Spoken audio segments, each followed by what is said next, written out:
Hello, my name is Eurasia and it's my honor to participate in this symposium with this very interesting issue. My thankfulness goes to organizers of this symposium, Dr. Babak Rahimi and Dr. Roxanne Varzi. The title of this presentation is The Digital Convent, and it's supposed to explore the influence of digital or modern media and Sufi brotherhood in Iran and Iraq. Here we go. Actually, I work as research assistant in Inside Out, Stuttgart-based advisory service that does preventive work and develops some projects against radical Islamism. You know that Sufism is usually considered as the feminine aspect of Islam, an antidote to the dryness of Orthodox Islam, Sharia, and so on. However, this short survey may show that inside the digital context and on the basis of the material that they share in their digital media and groups, like the Telegram group that you are watching now, in the next future, one could hardly tell a Sufi group apart from the people of Sharia, as well as the Salafis and so on. So, the danger is there, and in this short video I will just focus on some instances of this new phenomenon. This man is Khalifa Musa. Khalifa means the deputy of a sheikh. My first confrontation with the digitalization of traditional relations among Sufis in Kurdistan goes back to 2009. At that time, I was at the early stage of my thesis on Sufis' culture of dreams, and one of the crucial dream narratives was the dream of Sheikh Muhammad Kasnazani, the Archsheikh of Kasnazani branch, who lived in Suleymanium in Iraq. It is supposed that the Prophet has appeared to him in the form of two moons and the sun. How can one ever see the Prophet in two moons and the sun? I asked Khalifa. The answer that I received on next days was this piece of fax paper.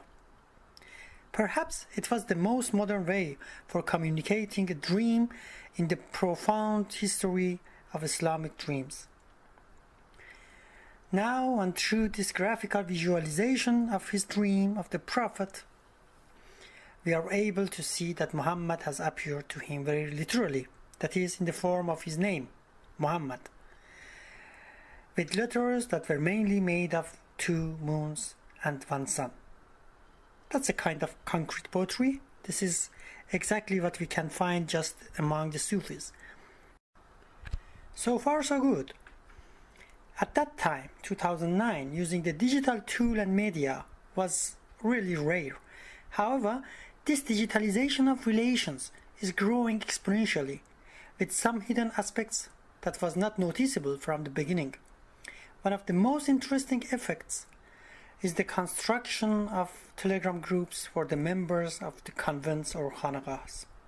The object of our focus is their place of worship, let's say convent, or better to say khanaqah, tekiye, kharabat, or whatever, which has found newly a digital component.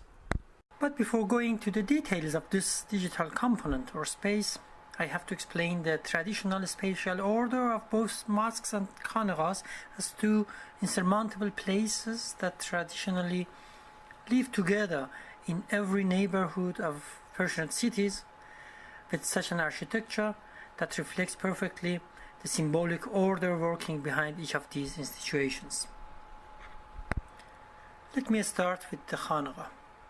All khanaqahs, regardless of size or feature, have a large central hall, and the Sufis or dervishes are used to gather there 2 days a week to perform their rituals, namely zikr, commemoration, which is the Sufis' form of meditation.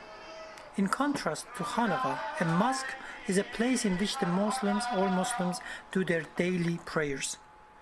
To explain this strange symbiotic relation of these two rivals, I have borrowed the term dual sovereignty and a few quotes from my professor, Dr. Frank Heidemann, in his considerations on the ontological as well as topological differences between a feast and the ritual.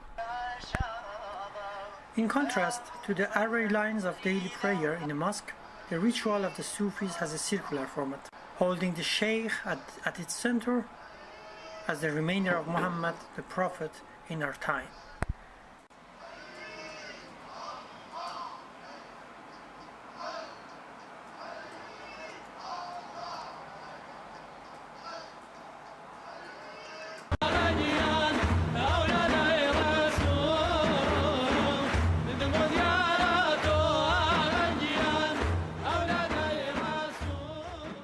The concept of dual sovereignty offers a suitable interpretation for local hierarchies, shown here with a capital R, and power, reflected in the feast-like prayers inside the mosque, shown with the capital F.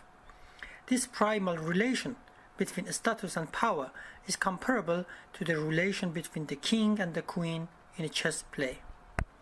This term, dual sovereignty, may provide us a valuable theoretical tool to realize how a Persianate society could ever balance its legal or jural factor, Sharia, on the one hand, and its mystical factors, Tariqa, on the other.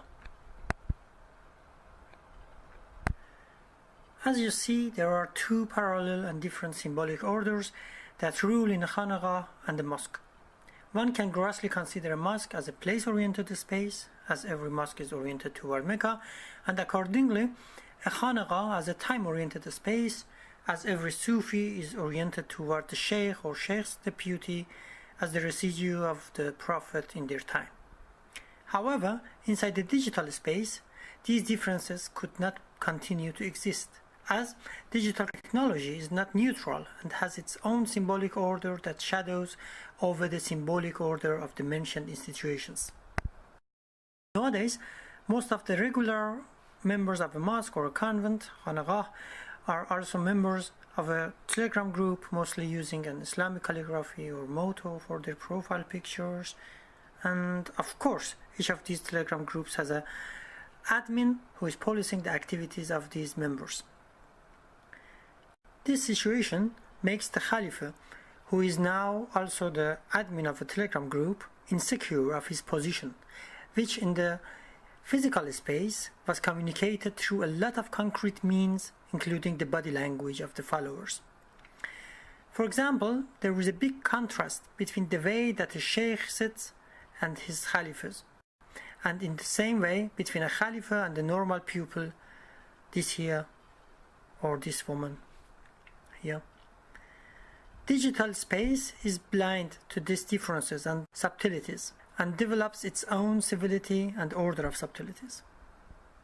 However, they paradoxically instrumentalize this digital space as a propaganda tool to fight for their ideals, principles, ethics, standards inside the ring of liberal values. Let us start again with this argument that the sheikh among his pupils is like the prophet among his people, Ummah, reflected in this hadith, الشيخ في أهله كالنبي في أمته. It is said that Muhammad usually sat on the lowest place to humble himself. The sheikh also sits just beside the door gate, which in this culture is marked as the lowest place in every room, and in this way he marks himself even more with difference and status. Moreover, if Muhammad had once split the moon in two as one of his miracles to invite the pagans of his time into his religion, it is expected from a sheikh to do something similar like that, though with a lower degree. For example, and most commonly, by entrusting a nail into the body of a person without bleeding. This is khabar, which means supernatural deeds, and was very common when I started my research a decade before.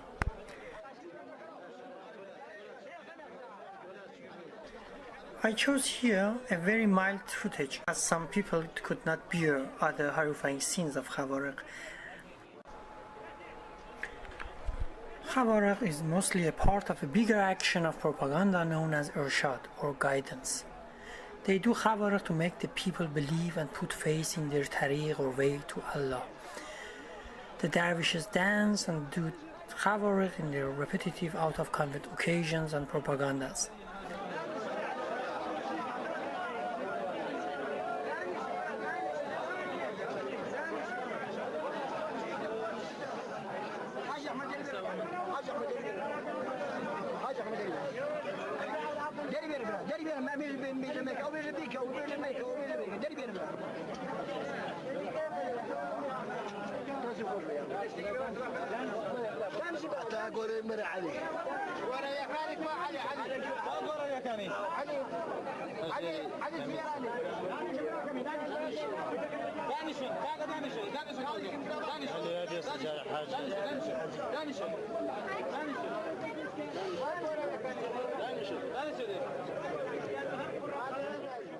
In just 10 years, Khabarovsk is completely wiped out from both the physical and digital space, such as Telegram groups and so on. Let us randomly flip through one of these Telegram groups. Here we see some zikrs, some popular kitsch art. Here someone has shared a dream, very interesting. Whenever we flip through a Telegram page of a Qadiriya group, sooner or later we reach into a report of guidance. And there are a lot of stickers from the face of the Sheikh. The most common thing that we see is the face of the Sheikh. And calligraphies, kitsch art, popular posts, and so on.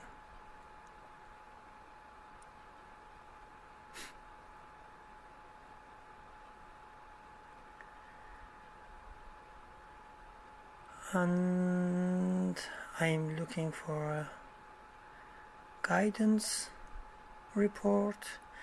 Again, some photos from the Sheikh, some popular posts, something that you can see, as I told you, in every Orthodox page. And yeah, here there is a report of guidance or irshad. As you see, there is a flag in hand. They go out of the city in the villages to recruit new followers into their convent, and this flag is functions as like a mobile convent, let's say, and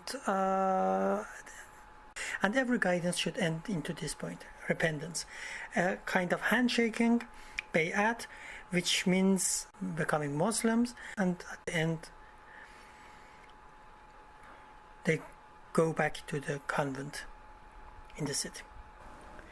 Now, as an early conclusion, and following the theoretical approach of Fatih bin Salami, we can recognize in the digital material produced and shared by Sufis the same three elements that characterize Islamic fundamentalism. They are theology, scientism, populism. However, there are some differences which are still detectable. Inside the Sufis material, the theological teachings is not confined on Quran and Hadith, but partly based on hagiography and biographical instances of the archsheikhs. Scientism is also an approach that is used here not only to prove the truth value of Quran, but also to test the khabar and karamat, that means the supernatural deeds of the sheikhs, as a big unknown. Populism is remained untouched. Here is a post to prove the moon split of the Prophet by the new findings of NASA.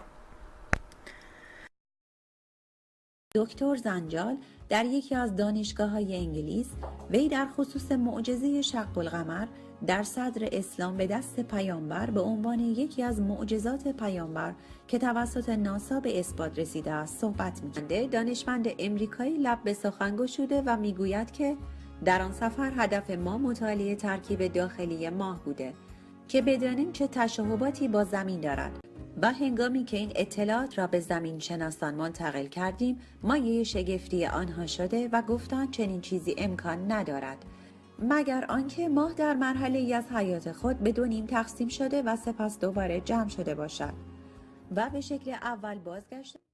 The main source of these clips is a NASA photograph from Apollo 10 in 1969. What we see is one of many reels on the surface of the moon. However, it has been claimed on internet forums to be evidence of the splitting of the moon.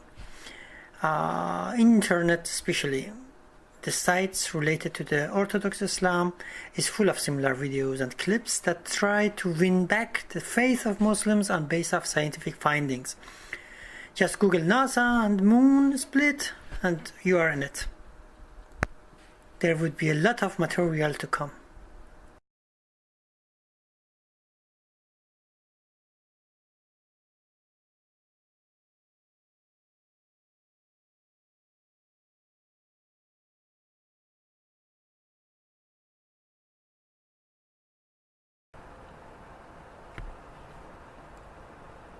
اقتربت الساعة وانشق القمر وإن يروا آية يعرضوا ويقولوا سحر مستمر.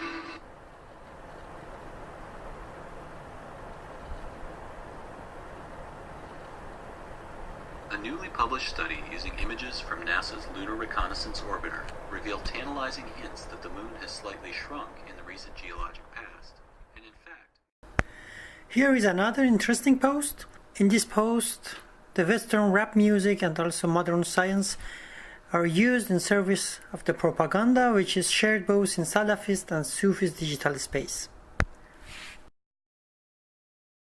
Historical, all revealed over 1400 years ago, like the detailed description of the human embryo. The descriptions of the human embryo in the Quran. The fallacy is clear, using what is to be disproved as the very reason of an argument. A miracle is supposed to be something that violates scientific law. Now the Islamists, and in the same way the Sufis of Qadiriyya, are using the new scientific findings as a proof for the miracles and the truth value of the Prophet. Scientism has gradually won over Khawarij as the residue of miracle, and in this disorientation inside the digital space, both people of Sharia and Tariqa are the same. They are both desperately clinging to the same material for their propaganda. This new trend raises some important questions that I leave you open with them. To ask, where do the dervishes of Qadiriyya now invest their catexes when not in Khawarij as a strong sort of catharsis? Where will this libido find its final place to discharge if not in their own body as it was used to be in Khawarij? Could Sufis of Qadiriyya, who we used to know them as tolerant and pluralistic Muslims, become radical someday? For example, if they, under the disorienting field of the digital space, find another locus for discharging their catexes or libidinal energy, could this be somewhere other than their own body?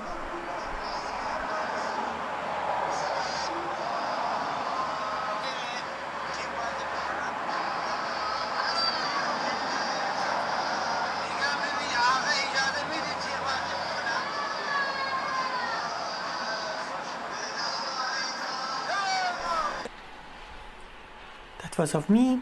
I hope that you enjoyed the presentation.